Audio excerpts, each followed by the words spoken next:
ने देश को संबोधित करते हुए जीएसटी की बातचीत की। उन्होंने कहा कि जो है कल से सूर्योदय के बाद से जीएसटी में जो सुधार लागू किए जाएंगे और कई बदलाव देखने को मिलेंगे। देखिए, मुझे मोदी जी का राष्ट्र के नाम संबोधन सुनकर बड़ा अजीब लगा। इसलिए अजीब लगा क्योंकि आज रात 12 बजे से और कल के सूर्योदय से नया जीएसटी लागू हो जाएगा। इसका अनाउंसमेंट पहले ही कर चुकी है फाइनेंस मिनिस्ट्री और गवर्नमेंट ऑफ इंडिया। निर्णय लेने से पहले मोदी जी ने लाल किले की प्राचीर से बोल दिया था। आज एकदम से मोदी जी को लगा अरे कल बदलाव आएगा, बिना मेरा चेहरा छपे, बिना मेरा चेहरा चमके कैसे ये बदलाव आ सकता है, तो वो बोलने के लिए आ गए। उन्होंने कुछ नया तो बोला नहीं सर्वप्रथम, लेकिन आज जब वो बोल रहे थे तो ऐसा लगा था मानो 2017 में किसी और की सरकार ने जीएसटी लागू किया था। जीएसटी आप ही ने लागू किया था और गलत सलत जीएसटी लागू किया था, इसीलिए उसको हम लगातार गब्बर सिंह टैक्स कहते हुए आए हैं।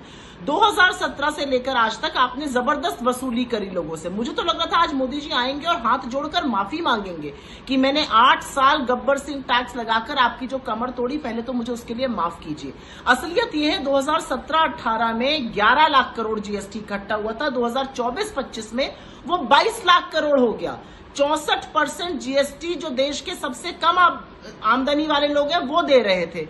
तो मुझे लगता है इन सब बातों पर चर्चा होनी चाहिए। मेरा अपना मानना है कि मोदी जी ने जब कहा कि त्योहारों में इस बार मिठास आएगी, तो 8 साल से लोगों को महंगाई की मार और जीएसटी के गब्बर सिंह टैक्स से दबाकर उनके मुंह में कड़वाहट क्यों घोल रहे थे।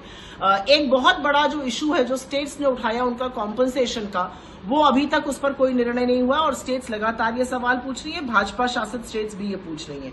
असली बात ये है कि मोदी जी अगर आज चाहे तो महंगाई खत्म कर सकते हैं पेट्रोल डीजल के दाम घटाकर, लेकिन वो ऐसा नहीं कर रहे हैं। बात करते करते मोदी जी ने स्वदेशी की बात करी। बिल्कुल स्वदेशी का इस्तेमाल करना चाहिए, लेकिन मोदी जी ने कहा जाने अनजाने जीवन में कई ऐसी चीजें घुस जाती हैं आपको पता ही नहीं रहता कि वो विदेशी है या स्वदेशी। मुझे पूरा विश्वास है कि मोदी जी ये ध्यान से सुनेंगे कि उनकी BMW की और मर्सिडीज की जो गाड़ियां हैं वो जर्मनी की हैं, उनका जो मोवाडो की घड़ी है वो स्विट्जरलैंड की है, उनका जो मैबैक का चश्मा है वो जर्मनी का है, बुल्गारी का जो है वो इटली का है, केनेथ कोल के जो जूते पहनते हैं वो अमेरिका के हैं, और जिस बोइंग से उड़ते हैं 8,500 करोड़ के एयरक्राफ्ट से, वो भी जो है वो अमेरिका का है।